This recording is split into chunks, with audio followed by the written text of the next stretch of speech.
नमस्कार आप सभी को बहुत बहुत स्वागत है आपका मेरे YouTube चैनल में। साथियों, विद्यालय को निपुण बनाने के लिए हम सभी शिक्षकगण प्रयासरत हैं और किसी भी लक्ष्य को प्राप्त करने के लिए एक कार्य योजना का निर्माण होना बहुत ही आवश्यक है। तो आज की वीडियो में हम विद्यालय को निपुण बनाने की कार्य योजना का निर्माण करेंगे। साथियों, अगर आप चैनल पर नए हैं तो चैनल को सब्सक्राइब कर लें, नोटिफिकेशन बटन को क्लिक कर लें जिससे हमारी सभी आने वाली वीडियोस आप तक पहुंचती रहें। शिक्षकों के सहयोग के लिए व विद्यालय के क्रियान्वयन के संबंध में इस चैनल के माध्यम से अनेकों वीडियोस प्रस्तुत की जाती हैं, तो कृपया चैनल पर बने रहें, वीडियो को पूरे अंत तक देखें, तभी आपके समस्त प्रश्नों का सटीक जवाब प्राप्त हो पाएगा। साथियों, आज हमारा एक ही प्रश्न है कि विद्यालय को निपुण बनाने के लिए और प्रेरक विद्यालय बनाने के लिए लक्ष्य को हासिल करने के लिए हम किस प्रकार से कार्य करें। निपुण विद्यालय हेतु रजिस्टर का निर्माण कैसे करें और कार्य योजना का निर्माण कैसे करें। तो आइए चलते हैं वीडियो की तरफ और देखते हैं कि इन सारी समस्याओं का समाधान हम किस प्रकार से कर सकते हैं। निपुण विद्यालय के लक्ष्यों को प्राप्त करने के लिए दो पहलू हो सकते हैं। पहला पहलू है संसाधन और दूसरा है कार्य योजना।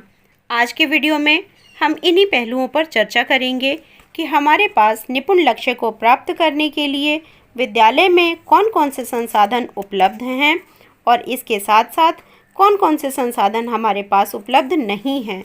जो भी संसाधन उपलब्ध हैं उनको पूरा इस्तेमाल करते हुए हम विद्यालय के लिए कार्य योजना का निर्माण करेंगे। साथियों, यदि आप अपने विद्यालय को निपुण विद्यालय बनाना चाहते हैं, यदि आप प्रधानाध्यापक हैं या फिर आप प्रभारी प्रधानाध्यापक हैं, तो सबसे पहले आपको क्या कार्य करना है। आपको जो है सबसे पहले एक रजिस्टर लेना है और उसके कवर पेज पर निपुण भारत के लक्ष्यों को लिखना है। इसके बाद आप विद्यालय का यूडायस कोड इत्यादि समस्त जो भी डिटेल है उसको नोट कर लेंगे और अब हम चलेंगे अपने प्रश्नों के उत्तर ढूंढने की तरफ। हमारे क्या क्या प्रश्न हैं जिनको कि हम फॉलो करते हुए अपने विद्यालय को एक निपुण विद्यालय का रूप दे सकते हैं। तो सबसे पहले आप जो है अपने प्रश्नों को अपने उस रजिस्टर में आप नोट करिए और उस प्रश्नों के जो भी संभावित उत्तर हैं उसको भी आप इसमें नोट करिए। इस प्रकार से आप अपने विद्यालय की कार्य योजना का निर्माण प्रारंभ करेंगे। सबसे पहले आप इसमें दिनांक लिखिए और इसके साथ साथ आप इसमें लिखिए कि विद्यालय को एक निपुण विद्यालय प्रेरक विद्यालय के रूप में विकसित करने का संकल्प लेते हुए आप अपने पूरे स्टाफ से उस पर साइन कराइए और इस प्रकार से आप जो है अपने निकटवर्ती विद्यालयों का भ्रमण भी करिए और देखिए कि वहाँ पर क्या क्या चीज़ें अच्छी हैं जो आपके पास नहीं हैं और उन सारी चीज़ों का समावेश करते हुए आप अपने रजिस्टर में उन सारी चीज़ों को विवरण के स्वरूप में नोट करिए।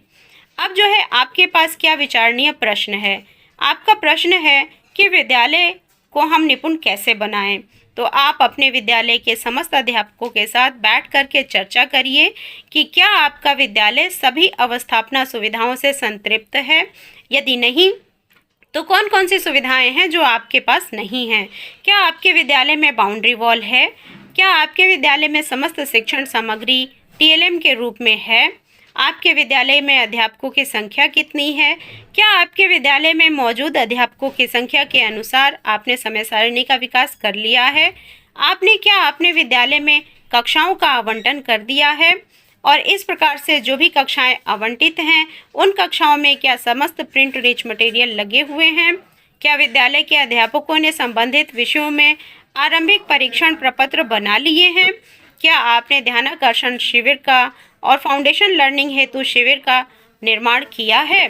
जो भी बच्चे आपको रिमीडियल के लिए प्रस्तुत हो रहे हैं, क्या आपने उनके लिए रिमीडियल क्लासेस का इंतजाम कर लिया है। इसके साथ साथ जो भी शिक्षण संग्रह के मॉड्यूल्स हमें प्राप्त हुए हैं, क्या आपके समस्त अध्यापकों ने इनका जो है अच्छे से अध्ययन कर लिया है। इन समस्त प्रश्नों के उत्तर आप अपने रजिस्टर में नोट करिए। क्या आपने प्रातःकालीन और संध्याकालीन जो प्रार्थना सभा होती है उसमें किस प्रकार से आपको कार्य करना है, इसका आपने निर्माण कर लिया है। इसके साथ साथ आपके विद्यालय में जो भी अध्यापक हैं, क्या उनसे आपको सहयोग प्राप्त हो रहा है अथवा नहीं? समुदाय से आपके संबंध कैसे हैं? इन सारे प्रश्नों का उत्तर आप अपने स्टाफ के साथ बैठ कर के और सुनियोजित तरीके से ढूंढने का प्रयास करिए। जब आप इन समस्त प्रश्नों का उत्तर पा लेंगे तो समझ लीजिए कि यही आपकी पूरी कार्य योजना हो जाएगी। इसी कार्य योजना के तहत आपको कार्य करना होगा।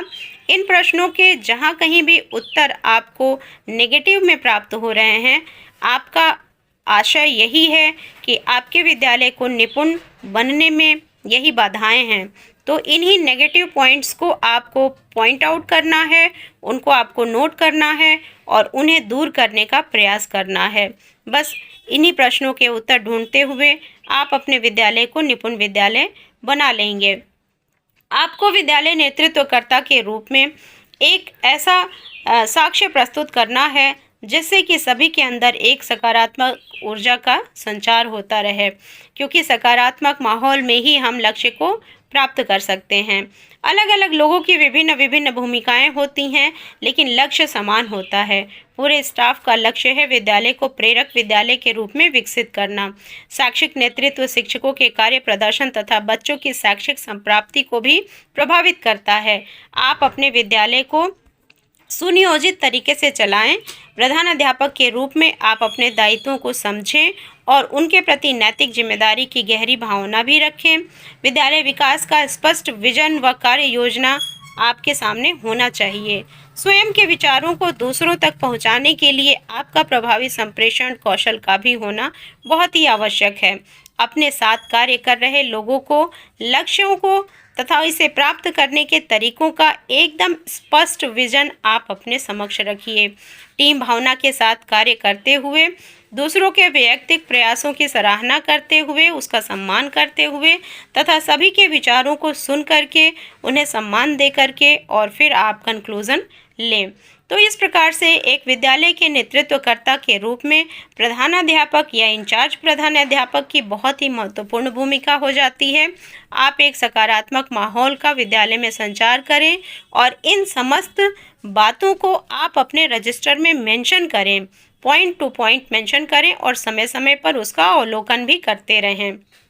आइए देखते हैं कि एक प्रेरक विद्यालय कैसा होता है।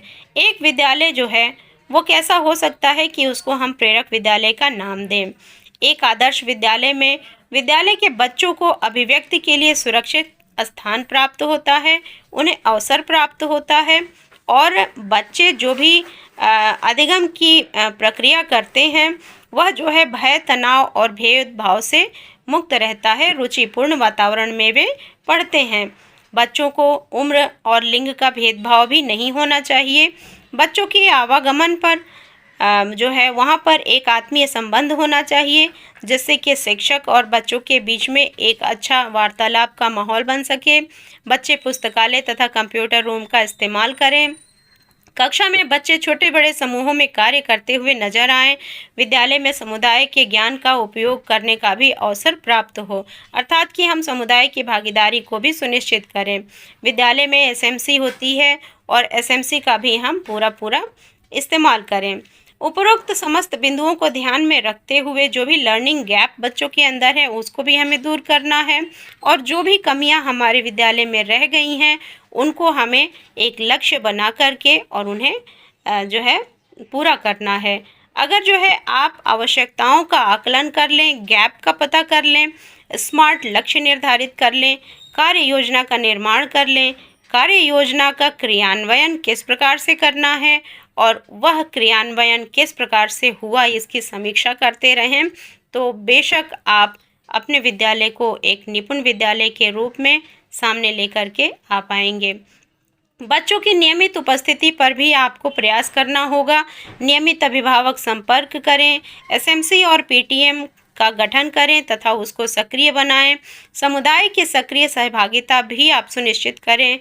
स्थानीय जनप्रतिनिधियों को विद्यालय से जोड़ करके अपनी समस्याएं उनको बताइए और उनका भी सहयोग प्राप्त करिए। स्वतंत्रता दिवस, शिक्षक दिवस, बाल दिवस जैसी महत्वपूर्ण तिथियों पर बच्चों का 100% सहभागिता सुनिश्चित कराएं, उनकी कल्चरल एक्टिविटीज़ कराएं, जिससे कि उनके अंदर उत्साहवर्धन हो सके, वो पॉजिटिव इन्वायरमेंट में काम करें। और इस प्रकार से शिक्षण विधियों का इस्तेमाल करते हुए कक्षा के स्तर के अनुरूप आप कार्य करें। विद्यालय में जो बच्चे नियमित आते हैं उनको आप बिल्कुल अप्रिशिएट करें, उनको छोटे छोटे उपहार या फिर किसी प्रकार से जिस तरह से आप पॉजिटिवली उनको मोटिवेट कर सकें वो आप अवश्य करें। विद्यालय में जाति, धर्म, ऊंच नीच, अमीर गरीब आदि का भेदभाव बिल्कुल भी नहीं होना चाहिए। इन समस्त बातों का ध्यान रखना है और इन्हें अपने रजिस्टर में पॉइंट टू पॉइंट नोट भी करना है कि आप अपने विद्यालय को इन समस्त बिंदुओं के सापेक्ष किस प्रकार से तैयार कर रहे हैं। बच्चों के अंदर व्यावसायिक दक्षता का विकास भी करना हम शिक्षकों का ही कार्य है। कोई भी पूर्ण नहीं होता है। जब किसी क्षेत्र विशेष में संदर्भ में यह बात कही जाती है तो इसके पीछे कहीं न कहीं ऐसे सिद्धांत कार्य कर रहे होते हैं कि शिक्षा अनवरत चलने वाली प्रक्रिया है और इस प्रकार से हम किसी भी कार्य को बेहतर बनाने के लिए हमेशा ही प्रयत्नशील रहते हैं। हम एक कार्य योजना का निर्माण करते हैं और उस कार्य योजना का नियमित अनुश्रवण भी करते रहते हैं कि हमें कितना लक्ष्य प्राप्त हुआ। तो इस प्रकार से हम अपने कार्य में पारंगत हो सकते हैं। विद्यालय की गतिविधियों का नियमित अनुश्रवण प्रधानाध्यापक का ही कार्य होता है। आप हमेशा छात्र उपस्थिति पंजिकाओं का अनुश्रवण करें, बच्चों की उपस्थिति अनुपस्थिति का अनुश्रवण करें, बच्चों की अभ्यास पुस्तिकाओं का अनुश्रवण करें, छात्रों को दिए जाने वाले कक्षा कार्य एवं गृह कार्य का भी अनुश्रवण करें, शिक्षक डायरी, शिक्षण योजना, मध्याह्न भोजन, शैक्षिक गतिविधियां, प्रातःकालीन एवं संध्याकालीन सभाओं का अनुश्रवण तथा स्वयं का अनुश्रवण भी बहुत ही आवश्यक है कि आप जिस बड़े लक्ष्य को लेकर चल रहे हैं, जिसके लिए आपने कार्य योजना बनाई है, उस कार्य योजना को आप कितना मूर्त रूप दे पा रहे हैं, इसकी जानकारी के लिए अनुश्रवण का होना आवश्यक है। आंकड़ों का प्रबंधन आप किस प्रकार से करेंगे? निपुण भारत लक्ष्य, निपुण तालिका, आकलन संबंधी जो भी आंकड़े जो हमारे पास हैं, बच्चों का व्यवहार व प्रदर्शन का आंकड़ा तथा शिक्षा के प्रदर्शन के संबंध में आंकड़े जो भी हमने इकट्ठे किए हैं, विभिन्न सह शैक्षिक गतिविधियों एवं प्रोजेक्ट के जो भी आंकड़े हमारे पास हैं उनका भी हमें समय समय पर अनुश्रवण करते रहना है, जिससे कि हमें यह पता चलता रहे कि हमने कितना विकास कार्य कर लिया है। सामुदायिक सहयोग हेतु भी जो भी आपके पास संसाधन हैं, आपके पास एसएमसी है, आपके पास अभिभावक हैं, आप उनसे आप सहयोग लेते रहिए। बच्चों के संबंध में आप उनसे वार्तालाप करिए, जिससे कि उनकी जो भी अधिगम क्षमता है उसमें हम और भी वृद्धि कर सकें। अभिभावक चूँकि पढ़े लिखे नहीं हैं, फिर भी उन्हें आप मोटिवेट करके अपने हिसाब से उनसे कार्य ले सकते हैं कि किस प्रकार से वे बच्चे को घर में गृह कार्य करने के लिए तथा अन्य कार्यों में शामिल करके उन्हें पढ़ाई के प्रति मोड़ सकते हैं। तो इस प्रकार से सामुदायिक सहभागिता का बहुत ही ज़्यादा हमारे विद्यालय में महत्व होता है। आप इस संसाधन का भरपूर इस्तेमाल करिए और इसके सहयोग से आप अपने विद्यालय को निपुण बनाने का लक्ष्य हासिल कर सकते हैं। विद्यालय में बच्चों की अभिव्यक्ति के लिए सुरक्षित स्थान और अवसर प्राप्त होने चाहिए। अधिगम भय, तनाव, भेदभाव मुक्त तथा रुचिपूर्ण माहौल में हो। अधिगम के लिए बाल केंद्रित गतिविधि आधारित शिक्षण विधाओं का प्रयोग किया जाए। बच्चों की अधिगम समस्याओं का निराकरण करने के लिए सतत एवं व्यापक मूल्यांकन प्रणाली की व्यवस्था हो और इसके साथ साथ बच्चे विद्यालय के अन्य घटकों जैसे शिक्षक समुदाय व एसएमसी के साथ सहभागिता करते हुए नजर आएं। तो इस प्रकार से इन समस्त कार्यों को करते हुए बच्चे वो विद्यालय में अपनी सहभागिता को अनिवार्य रूप से सुनिश्चित कर पाएंगे और वे अपने आप को विद्यालय का एक भाग समझेंगे। इस प्रकार से आपका लक्ष्य बच्चे का लक्ष्य हो जाएगा और जो लक्ष्य आप प्राप्त करना चाहते हैं, बच्चे भी उस लक्ष्य को प्राप्त करने के लिए जी जान से मेहनत लगा देंगे। तब फिर आपकी जो है आपका प्रयास दुगना हो जाएगा और इस तरह से आप नियत समय में अपने विद्यालय को निपुण बना पाएंगे। इसके साथ साथ बच्चों के लिए विद्यालय में अन्य सुविधाओं का होना भी बहुत ही आवश्यक है, जैसे कि बच्चों के लिए वहाँ पर स्वच्छ वातावरण हो, पेयजल हो और इन समस्त सुविधाओं के साथ साथ वे बच्चे अपने आप को वहाँ सुरक्षित महसूस करें। तो इस प्रकार से आप अपने विद्यालय को कायाकल्प के माध्यम से सुनियोजित करके, स्वच्छ रख करके और निपुण बना सकते हैं। साथियों, अगर मेरी इस वीडियो से आपको मदद मिलती है तो आप वीडियोस को लाइक करें, शेयर करें, चैनल को सब्सक्राइब करें और हमारे साथ बने रहें। शिक्षकों के सहयोग के लिए इस चैनल के माध्यम से वीडियोस प्रसारित की जाती हैं। Thank you.